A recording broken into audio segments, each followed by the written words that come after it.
Hi everyone, my name is Silvia Kuchena. I'm psychotherapist and author of the book Grow Into Your Happiness. Today, we will be looking at the concept of self-worth.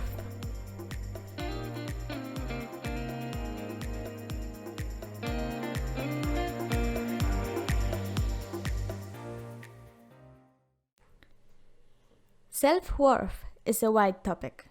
Everyone knows about it, but very little people actually feel it. We have the tendency to dismiss or underestimate the power of self-worth. But how you perceive your self-worth, this is how you perceive yourself in the world. If you don't believe in or feel your self-worth, you don't perceive yourself as a worthy person, friend, worker, partner, daughter, you name it. I want you to stop for a second and ask yourself this. Who gets to decide who is worthy and who isn't? Who gets to decide what certain things should or should not be worth? See, what if I tell you that how you perceive your self-worth is just an illusion? It's perception that's only based on your belief system. It's only narrowed down to your own subjectivity. So what does it mean? It means that what you believe to be worthy for someone else might not have any worth at all, or it can be the other way around. I want you to imagine something now. Imagine that two babies are born at the same time in the same hospital in the same country. They look different, but yet they're babies. So, who is more worthy? Who gets to decide what baby is more or has more worth? Exactly. They're the same. They have the same worth. They are born worthy. So, those two babies, imagine now that they are 5 years old. And different households, different families, different backgrounds. Who is more worthy? Exactly. They are the same. They have equal worthiness. So those children now are teenagers or young adults. Again, different backgrounds, different looks, whatever else.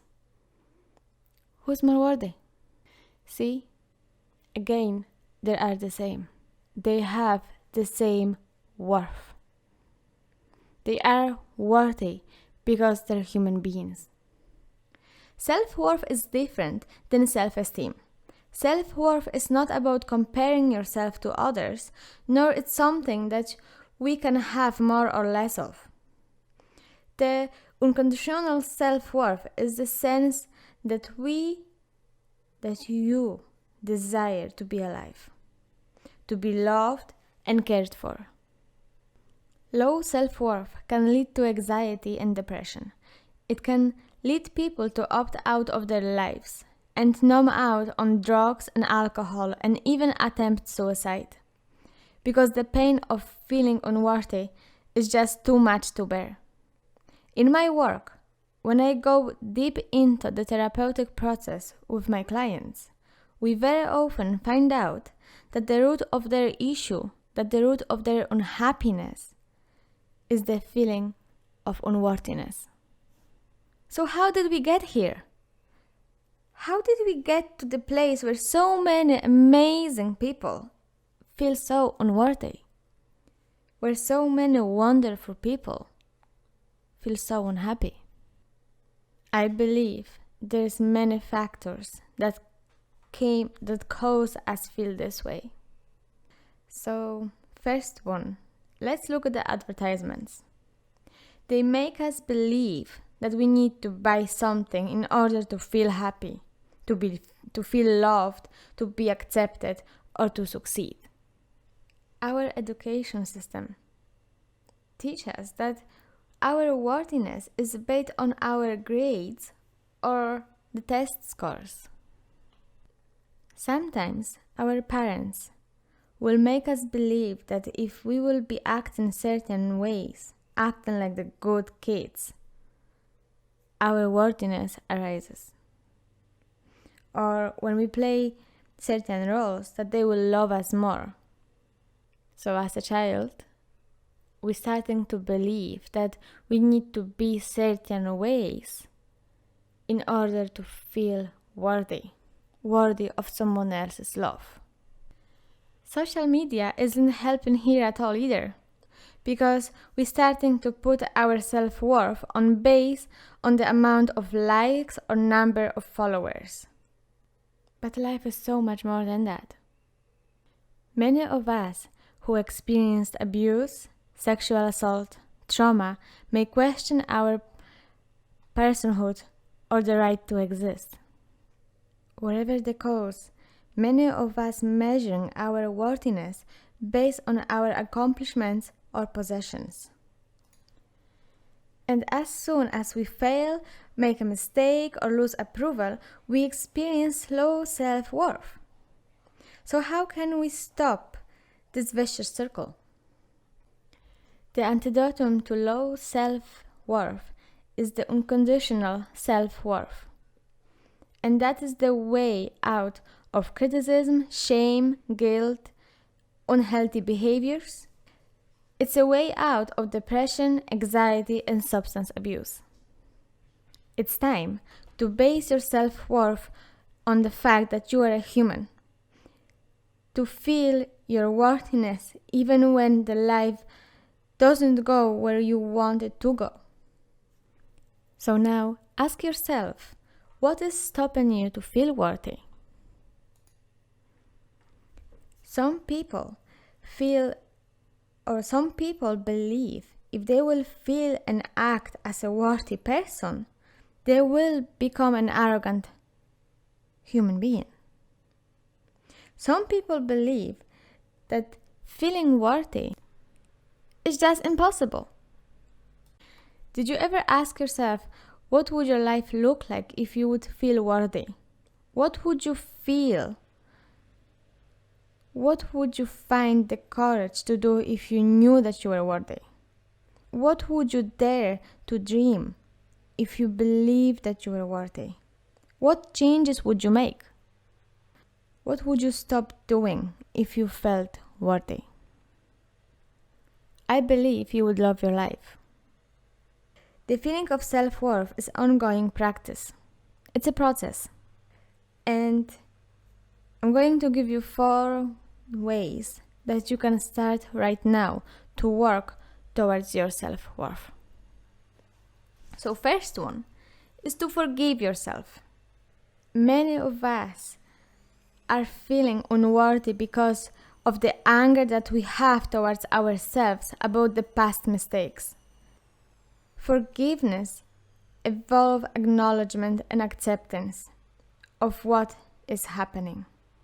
Forgiveness releases us from the blame and allows us to move forward. Acknowledge your mistakes, feel your emotions, accept what they are, but let them go by accepting that they happened, accepting that this is your past, but that past doesn't define who you are. Second way is the acceptance. Stop thinking that there is something wrong with you. There isn't. Just accept yourself the way you are. Again, we try to fit in so much, but we are told that we need to change our bodies, our clothes, jobs, or even our personalities to be acceptable. Try to let go of those external expectations. Let go of those thoughts that you have about how you should feel, look, or be different. Instead, focus on the things that you like about yourself. Embrace all the things that you like about yourself. Through this acceptance, you will know that you're worthy. You will feel worthy just the way you are. Third way is to be kind to yourself. I think many people abandon themselves during the times of challenge. We engage ourselves in self-criticism, and that only makes us feel worse. But what we need the most when we are going through difficult time is for someone to say, I see you. I see how badly you're hurting. I'm here. And we can't do this for ourselves. The next time you will experience emotional pain, acknowledge how you are feeling and offer yourself some comfort. Say something kind to yourself. The fourth way is to connect to supportive people. Low self-worth can lead us feeling isolated and alone. And when we think that there is something wrong with us, we pull away from our relationships. And this isolation is only strengthening our feeling of unworthiness. Knowing that we are not alone in our struggles and pains remind us that challenges do not make us unworthy. Connecting to supportive people help us to get in touch with our humanity and our sense of worth. The journey to the unconditional self-worth is not always easy. The path is not always straight or smooth, and you will face difficulties along the way. It takes courage to free yourself from the conditions you place on your worth. The process of forgiveness can be messy. It can be scary to accept ourselves as we are. Connecting with other people can make us feel very vulnerable. But also this journey can be very beautiful and worth taking. On this journey, you will find the strength.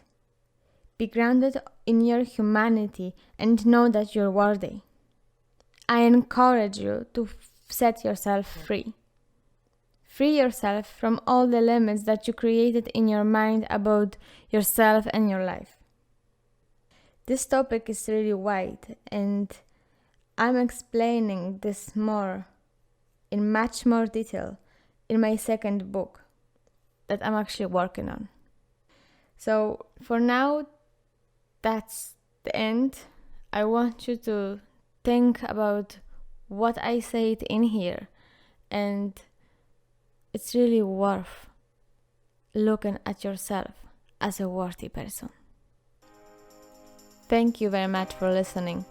Down below you'll be able to find the links to my book, my first book, and also to my website, where you can find loads of different articles on different things. Thank you.